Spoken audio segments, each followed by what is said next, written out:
Ladies and gentlemen, this particular story really touched my heart in a really, really special way because I got really upset.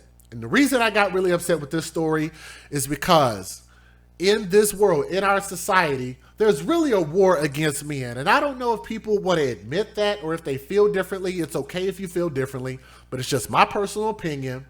But I believe there is a war against masculinity and against men. Okay? So let me say this. We're already dealing with enough as it is. And what we have to stop doing is when we are given an opportunity as fathers, as men, to be fathers in our kids' lives and to have our kids and to not be hounded and harassed about what we do with our kids, how we do with our kids, and how long we have our kids for, we have to start doing right to make sure that nobody ever tries to take those opportunities away from us. So what I'm saying by saying that is when we have a bad father on this channel, we are going to call them out. I hope you guys don't have a problem with that. When we have a bad seed, when we have a bad apple, we're going to call it out because we want it to stop.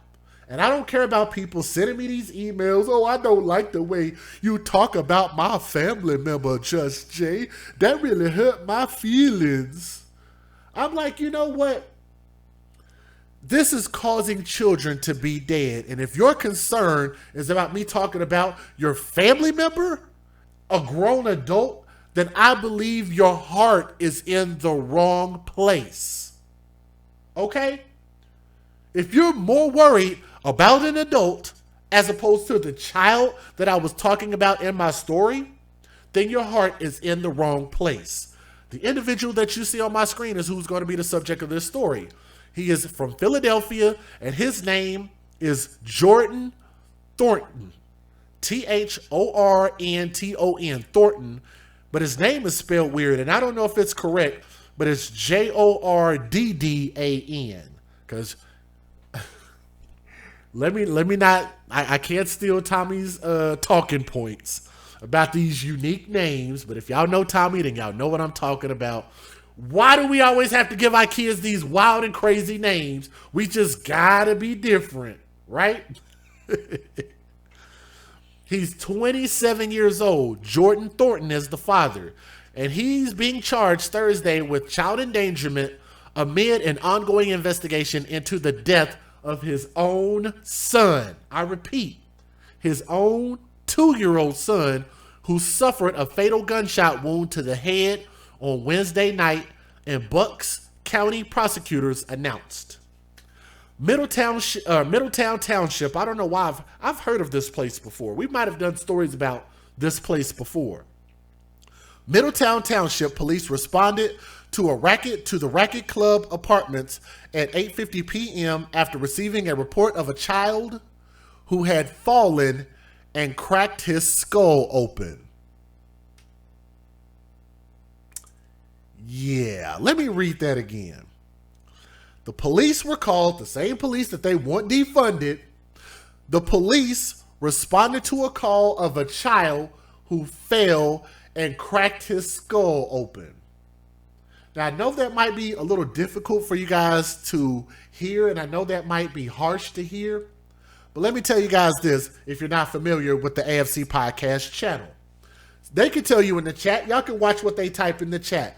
How many of y'all have been watching me long enough that you know that almost all year long, these parents whose kids end up dead, they end up trying to blame it on the kids and said the kids, quote unquote, fell.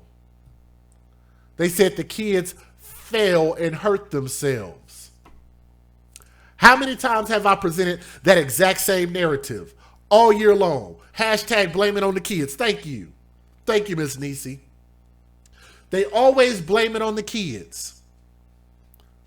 When the first police officer arrived, he found the father, 27-year-old Jordan Thornton, standing outside an apartment holding a child with a bloody head wound. The boy was identified as Julius Thornton, who was Jordan's son. So at least we have a name. Thornton told police that he had been watching Netflix with his son and chilling. Now, I added that last part, but anyway. but fell asleep. He said the boy had been jumping on the bed and believed that baby Julius had hit his head on the headboard, according to an arrest affidavit. The officer at the scene believed that the boy's injury was consistent with a gunshot wound based on experience from his military background. Hashtag kids don't lie. Thank you. First of all, can we give a shout out to our military personnel, our people who serve our country? We want to say thank you for your service. We also have a service member in the chat. We want to say thank you to your service as well. Anybody who has ever served, we are so honored for your service. It just so happens that this police officer has military training and has seen wounds and realized that he was able to call it out and say, no, he didn't fall and hit his head. That looks like a gunshot wound. Isn't that something? He said that they were Netflix and chilling.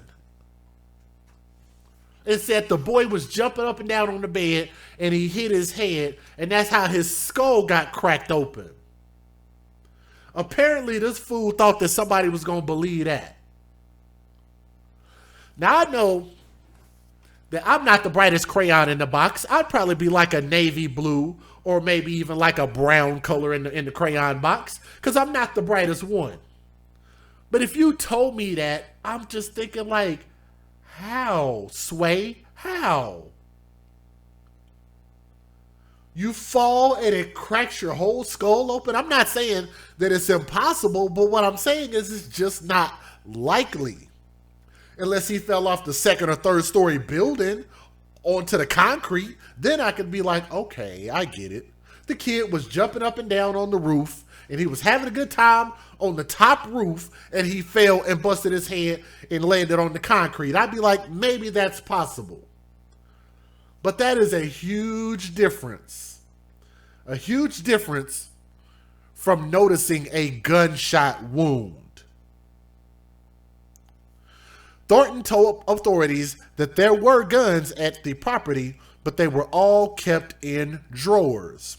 Now, police spoke with a neighbor who said she heard a loud bang that sounded like a gunshot and followed 2 minutes later by a man screaming, "Help me."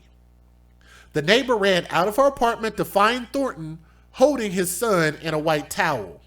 She heard him tell the boy, "I'm sorry," according to an affidavit.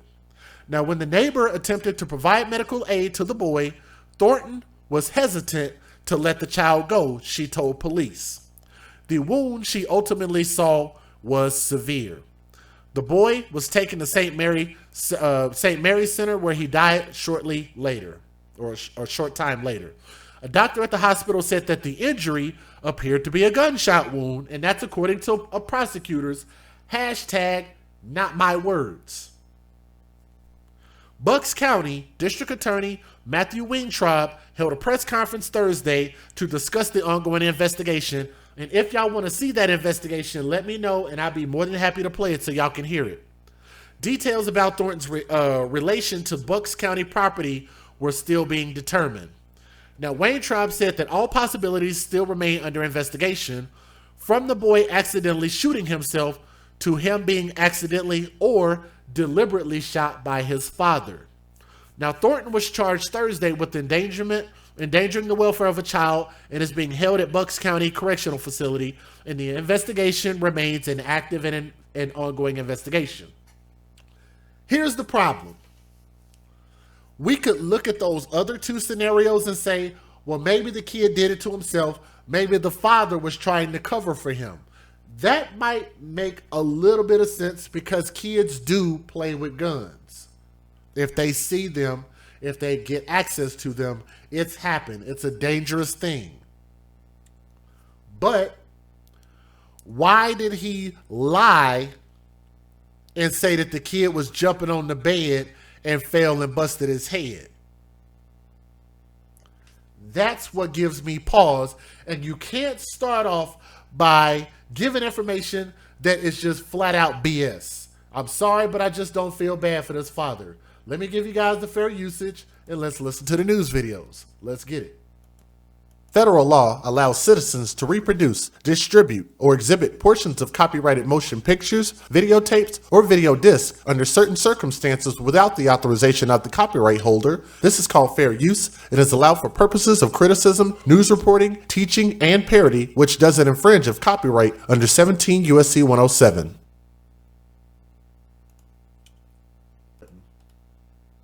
Breaking now at noon, a 2-year-old has been found dead in a Bucks County apartment. Police responded to the Racket Club Apartments in Middletown Township just before 9 o'clock last night. The Bucks County District Attorney's Office says the father was arraigned early this morning and charged with child endangerment. The DA's office is calling this an active investigation. We have Eyewitness News crews working on the story right now, and we'll have more information for you starting at 4 this afternoon. A father is now charged with child endangerment after his 2-year-old died Wednesday night. Middletown Township Police called to the Racket Club Apartments and townhomes on Veterans Highway were told the child fell and cracked open his skull. Doctors say the child had a circular indentation on their head consistent with that of a gunshot wound. A neighbor says she heard a loud bang, and when officers arrived, they say 27-year-old Jordan M. Thornton was holding his son. He told investigators he believed the child was jumping on the bed and then hit his head on the headboard. He said there were guns in the apartment, but claimed they were all put away in drawers. This is an ongoing investigation. Katie Johnston for CBS Philly. One thing that really kind of saddens me, especially with stories like this, I know we're on this a little bit earlier than some of our other stories, but with this one, we don't even have the baby's picture. And I don't know, it just really bothers me, the fact that something happened. The father seems to be a person who told a fib, told something that was not accurate.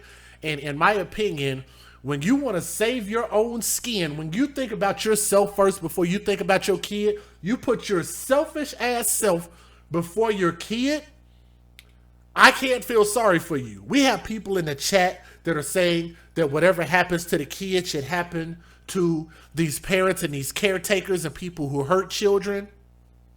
It's really kind of hard for me to argue against that. It really is. Because these children cannot speak for themselves as much as, and guys, I'm going to tell y'all this. I say this all the time. These children can't speak for themselves nor defend themselves against the tyranny of their caretakers. And I'm going to tell you something that was a little bit disheartening, and I'll share this story with you before we get out of here, of an email that I actually got from a real person. It was somebody who was supposedly related to the family.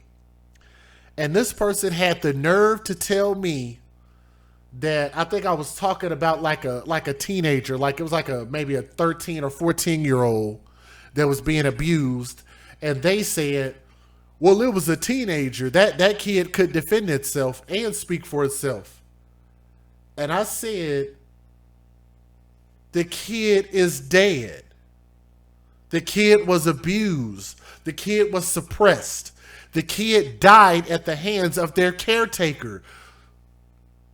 It's like, I don't think people think what they in their head. I don't think they think it through properly before they decide to type it out. And you would think if you send an email, you should have plenty enough time to think about what you're going to say to me before you say it. You're just speaking out of anger. And why can't we focus that same anger and that same energy and put it towards trying to save our children? Speak for our babies. Screw these individuals. What if our judgment on this man is wrong? Personally, he's grown. I don't care. He's 27 years old. He'll be fine if he truly didn't do anything. But it leads me to believe that he probably is guilty because he lied. And I don't know about y'all. I don't know if y'all ever been in a relationship with somebody who's lied to you, huh? Have y'all ever had some friends that have lied to you? When people tell you lies, it's really hard to believe anything else that they tell you. Can we get an amen on that? Can we get a heller in the chat on that, huh? When people tell you lies, you tend to not believe the next thing that they tell you that they want you to believe, because you think that they're being dishonest, because there is value in people lying, because they want to take advantage of a narrative. And in this case, he tried to make it seem like him and his baby son by the name of, let me see if I can get his name, Julius Thornton. They were just Netflix and chilling at the house. You went to sleep and he went in there and started jumping on the bed and fell and busted his head wide open to the point to where his head was split. That's what he wanted us to believe. Like I said, y'all look at that apartment right there. I would believe that that might have happened if that little boy was standing on top of the roof and fell off onto the concrete and hit his head. That would actually make more sense as a narrative. But when that police officer came in that has military experience, and again, shout out to my people who have served our country, to all of our troops, anybody who has ever served in any capacity, we're truly grateful. But the fact that that man's experience kicked in and he was able to realize that didn't come from a fall. He spoke on behalf of a baby, and I'm glad that he did, and realized that this big fat fool was lying. He makes all fathers look bad, and I'm sorry, that man does not represent men. He does not represent fathers. He don't represent the black community. He don't represent black men. That's not what we need, and we don't need black men, black fathers, nobody out here killing our kids. Understand? It's a very simple thing. So I hope that for what he's guilty of doing, when they find out, that they give him the fullest penalty under law and just get rid of him. Hashtag TTT. He's done. Send him on a spaceship to outer space. Do whatever you want. But I think he absolutely should meet the same demise that his son did. Because his son could not speak for himself nor defend himself against the tyranny of his own father. We'll find out more about what happened, and when we do get a full story, we'd be more than happy to present that story. I want to give a shout out to all of the awesome people in the AFC, for all of our people who are here that will watch this even on the replay. We are absolutely honored that you guys continue to care about these stories and continue to give children like Julius Thornton a voice. We don't even have a picture of this baby. But thank you guys for giving him a voice and continuing to share his story and to let him know that we're not going to sleep until we get some justice in this world. Okay? Thank you guys so much for listening. That's going to end this stream. From my heart to yours, I love all of you guys. Y'all have a great day, and we'll see you guys on the next stream, okay? Peace.